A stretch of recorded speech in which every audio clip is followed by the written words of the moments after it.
ನೀವೆಲ್ಲ safe join ಆಗಿದ್ದಾರೆ. कितने सारे लोग सेल्सों में अपना फ्यूचर बनाना चाहते हैं?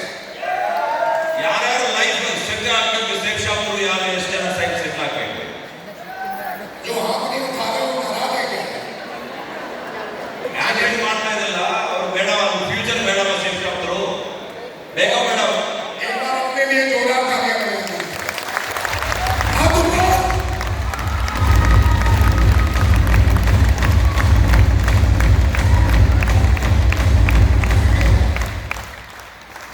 देखिए सेल्सॉप क्या है, क्या देती है, इसका बिजनेस प्लान क्या है, पैसा कैसे आता है।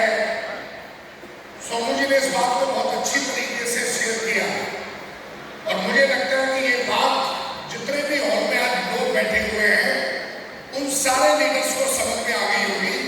कुछ लीडर्स नए आए हैं उनको भी समझ में आ गया होगा कि सेल्सॉप है क्या और अगर इसको करेंगे तो लाइफ कैसी बन जाती है।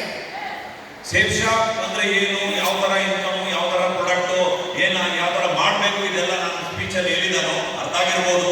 ಅರ್ಥ ಆಗಿದ್ದಾರೆ ಅಂದ್ರೆ ಗುರುಜಿ ಇನ್ನು ಬ್ಯಾಲೆನ್ಸ್ ಕಂಪ್ಲೀಟ್ ಮಾಡ್ತಾರೆ ಗುರುಜಿ. कई लोगों को ऐसा लगता है कि लाइफ में सक्सेसफुल होने के लिए ತುಂಬಾ ಜನಕ್ಕೆ ಏನಾದ್ರು ಗೊತ್ತಾ, ಲೈಫ್ ಅಲ್ಲಿ ಸಕ್ಸಸ್ ಆಗ್ಬೇಕಂದ್ರೆ एक अच्छी एजुकेशन होना बहुत जरूरी है। ಎಜುಕೇಟೆಡ್